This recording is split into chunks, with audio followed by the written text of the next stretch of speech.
Hello friends, welcome back to my channel. आज का topic है motions of the earth. Video start करने से पहले चैनल को सब्सक्राइब कर लीजिए और बेल आइकन को प्रेस कर दीजिए ताकि आगे आने वाले वीडियोस का नोटिफिकेशन आपको टाइमली मिल सके। तो वीडियो को स्टार्ट करते हैं। Motions of the earth. As you know that the earth has two types of motions, namely rotation and revolution. Rotation is the movement of the earth on its axis.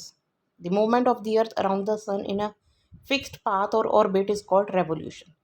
The axis of the earth, which is an imaginary line, makes an angle of 66.5 degree with its orbital plane. The plane formed by the orbit is known as the orbital plane. The earth receives light from the sun. Due to the spherical shape of the earth, only half of it gets light from the sun at a time. The portion facing the sun experiences day, while the other half away from the sun experiences night. The circle that divides the day from night on the globe is called the circle of illumination. This circle does not coincide with the axis as you can see in the figure. The earth takes about 24 hours to complete one rotation around its axis. The period of rotation is known as the earth day. This is the daily motion of the earth. What if the earth did not rotate? The portion of the earth facing the sun would always experience day, thus bringing continuous warmth to the region. The other half would remain in darkness and be freezing cold all the time. Life would not have been possible in such extreme conditions. The second motion of the earth around the sun in its orbit is called revolution. It takes 366, 365 1/4 days to revolve around the sun. We consider a year as consisting of 365 days only and ignore 6 hours for the sake of convenience. Every year are added to make one day 24 hours over a span of 4 years. This surplus day is added to the month of February. Thus, every fourth year, February is of 29 days instead of 28 days. Such a year with 366 days is called a leap year.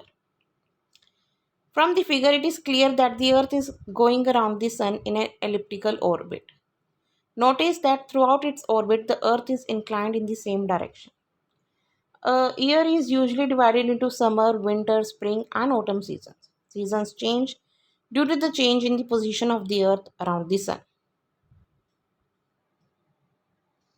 Look at the figure. You will see that on 21st June, the northern hemisphere is tilted towards the sun. The rays of the sun fall directly on the Tropic of Cancer. As a result, these areas receive more heat. The areas near the poles receive less heat as the rays of the sun are slanting. The North Pole is inclined towards the sun, and the places beyond the Arctic Circle experience continuous daylight for about 6 months. Since a large portion of the northern hemisphere is getting light from the sun, it is summer in this region north of the equator. The longest day and the shortest night at these places occur on 21st June. At this time, in the southern hemisphere, all these conditions are reversed. It is winter season there. The nights are longer than the days. This position of the earth is called the summer solstice. On the Tropic of Capricorn receives direct rays of the sun as the south pole tilts towards it. As the sun's rays fall vertically at the Tropic of Capricorn, a large portion of the southern hemisphere gets light. Therefore, it is summer in the southern hemisphere with longer days and shorter nights. The reverse happens in the northern hemisphere. This position of the earth is called the winter solstice.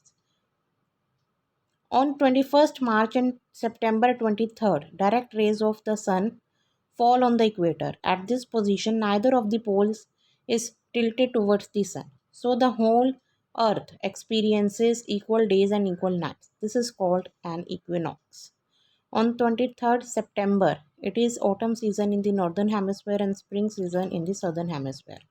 The opposite is the case on 21st March, when it is spring in the northern hemisphere and autumn in the southern hemisphere. Thus, you find that there are days and nights and changes in the seasons because of the rotation and revolution of the earth respectively.